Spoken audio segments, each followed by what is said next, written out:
Hello students, good morning. कैसे हो आप सब। आज हम 9th क्लास केमिस्ट्री में chapter 4 that is structure of atom में स्टडी करेंगे न्यूट्रॉन्स के बारे में। न्यूट्रॉन क्या है?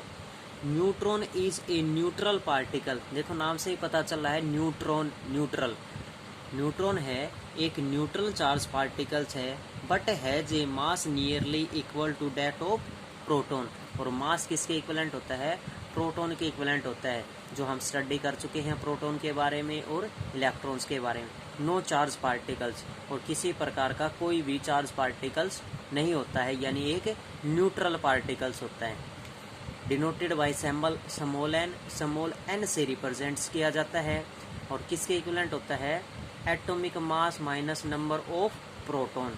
अगर हम सिंपली डिनोट्स करें तो number of neutron denoted by small n, atomic mass denoted by capital A minus number of proton P, यानी किसके इक्वलेंट होगा? Atomic mass minus number of proton. उसके बाद है एटॉमिक नंबर। एटॉमिक नंबर क्या होता है? Atomic number is equal to number of proton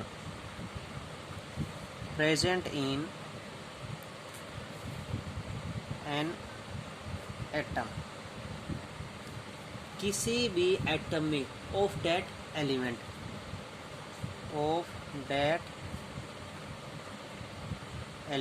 किसी भी एलिमेंट से एक एटम में जितने नंबर ऑफ प्रोटॉन प्रेजेंट होते हैं वही क्या होता है? उसका एटॉमिक नंबर। और atomic number is represented by symbol Z. Atomic number को किस सिंबल से डिनोट किया जाता है? एटॉमिक नंबर को कैपिटल जेड सिंबल से डिनोट किया जाता है। और किसके इक्विवेलेंट होता है? नंबर ऑफ प्रोटॉन्स के इक्विवेलेंट होता है। उसके बाद है एटॉमिक मास। एटॉमिक मास किसके इक्विवेलेंट होता है? Atomic mass is represented by capital A. Capital a symbol से रिप्रेजेंट किया जाता है। और एटॉमिक मास किसके इक्विवेलेंट होता है? Atomic mass is equal to number of proton plus number of neutron of an atom of that element. किसी भी एलिमेंट के किसी एटम में जितने नंबर ऑफ प्रोटॉन और न्यूट्रॉन प्रेजेंट होते हैं उन दोनों का सम किसके इक्विवेलेंट होता है? एटॉमिक मास के इक्विवेलेंट होता है, which is represented by capital ए। जैसे हम मान ले किसी भी एलिमेंट्स का एक हम सिंबल डिनोट्स करें, जैसे एलिमेंट्स का सिंबल हमने डिनोट्स कर दिया एक्स, ये क्या उसका symbol of that element, symbol उसका। उस एलिमेंट सिंबल के लेफ्ट हैंड साइड में नीचे की तरफ क्या लिखा जाता है? उसका atomic number represented by capital Z. उसी लेफ्ट हैंड साइड में ऊपर की तरफ क्या लिखा जाता है? उसका atomic mass that is mass number represented by capital ए।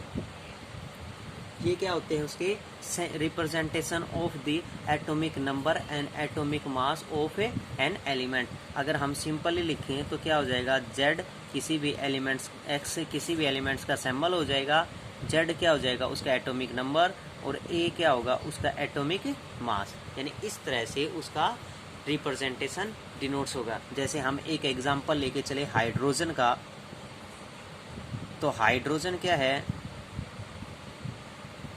एक एलिमेंट है, तो हाइड्रोजन का सिंबल क्या हो जाएगा? Capital H. उस कैपिटल एच में हम डिनोट्स करेंगे उसका मास नंबर दैट इज 1, और उसका एटॉमिक नंबर, उसका क्या होगा? एटॉमिक नंबर दैट इज 1, और एटॉमिक मास क्या होगा? उसका 1। तो ये क्या होगी? Representation of atomic number and atomic mass of an element. Next है valency and valence electrons. Valency और वैलेंस इलेक्ट्रॉन्स क्या होते हैं? वैलेंस इलेक्ट्रॉन सबसे पहले स्टडी करते हैं हम वैलेंस इलेक्ट्रॉन्स के बारे में। वैलेंस इलेक्ट्रॉन्स क्या होते हैं?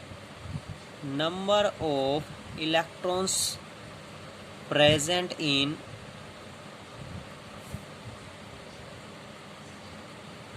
outermost, that is valence cell, outermost shell, outermost shell में जितने नंबर ऑफ इलेक्ट्रॉन्स प्रेजेंट होते हैं वो क्या होते हैं, उसके वैलेंस इलेक्ट्रॉन्स। जय और इलेक्ट्रॉनिक कॉन्फ़िगरेशन से, और इलेक्ट्रॉनिक कॉन्फ़िगरेशन का क्या फार्मूला डिनोट्स होगा, 2n स्क्वायर के अनुसार, where n is equal to number of cell.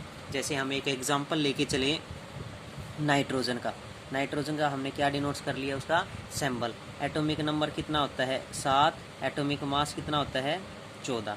तो इलेक्ट्रॉनिक कॉन्फ़िगरेशन करेंगे तो क्या निकल के आएगा, 2n स्क्वायर फार्मूले से 2 और 5। तो ये 5 क्या हुआ, उसका वैलेंस इलेक्ट्रॉन्स। क्योंकि अगर हम इसको रिप्रेजेंटेशन करें तो फर्स्ट क्या होगा, आपके पास न्यूक्लियस जिसमें प्रोटॉन और न्यूट्रॉन प्रेजेंट होते हैं, पॉजिटिव चार्ज पार्टिकल्स होता है। फर्स्ट होगा फर्स्ट सेल जिसमें 2 इलेक्ट्रॉन प्रेजेंट होंगे।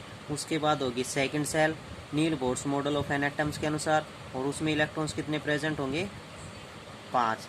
और ये 5 इलेक्ट्रॉन्स क्या होंगे, उसके वैलेंस इलेक्ट्रॉन्स। तो वैलेंस इलेक्ट्रॉन्स क्या होंगे, नाइट्रोजन के 5 वैलेंस इलेक्ट्रॉन्स होंगे। The next one is valency. Valency क्या होती है, mutual sharing of electrons, mutual sharing of electrons of the atom of elements to complete their octet। यानी अपना ऑक्टेट रूल कंप्लीट करने के लिए जितने इलेक्ट्रॉन्स की म्यूचुअल शेयरिंग की जाती है किसी भी एलिमेंट्स के एटम्स के जरिए, वो क्या होती है, उसकी वैलेंसी। अगर सिंपल हम डिनोट्स करें तो क्या हो सकता है, अदर लैंग्वेज में नंबर ऑफ इलेक्ट्रॉन्स लॉस और गेन। किसी भी एटम के एलिमेंट्स द्वारा जितने नंबर ऑफ इलेक्ट्रॉन लॉस किए जाते हैं या जितने नंबर ऑफ इलेक्ट्रॉन्स गेन किए जाते हैं, वो क्या होती है, उसकी वैलेंसी। जैसे अभी हम एग्जांपल लेके चले थे नाइट्रोजन का, और नाइट्रोजन का ही अभी हम एग्जांपल लेके चले तो क्या है, इलेक्ट्रॉनिक कॉन्फ़िगरेशन क्या था, तो 2 और 5 निकल के आए थे। और पीछे हम Niels Bohr's model of an atom के जरिए इलेक्ट्रॉनिक कॉन्फ़िगरेशन के बारे में भी स्टडी कर चुके थे। अगर किसी आउटर मोस्ट सेल के वैलेंस इलेक्ट्रॉन्स 1, 2, 3 हैं तो ये क्या होगी, उसकी वैलेंस इलेक्ट्रॉन्स होंगे, और यही क्या होगी, उसकी वैलेंसी होगी, क्योंकि इतने ही इलेक्ट्रॉन्स के द्वारा क्या होंगे, लॉस किए जाएंगे। अगर किसी की एलिमेंट में आउटर मोस्ट सेल इलेक्ट्रॉन 5, 6, 7 है तो ये क्या होंगे, उसके वैलेंस इलेक्ट्रॉन्स होंगे, और उसकी वैलेंसी क्या होगी, यानी उसके द्वारा क्या होगा, गेन ऑफ इलेक्ट्रॉन्स किए जाएंगे। और कितने गेन ऑफ इलेक्ट्रॉन्स किए जाएंगे, 8 - 5 is equal to 3, 8 - 6 is equal to 2, 8 - 7 is equal to 1। तो ये क्या होगी, उसकी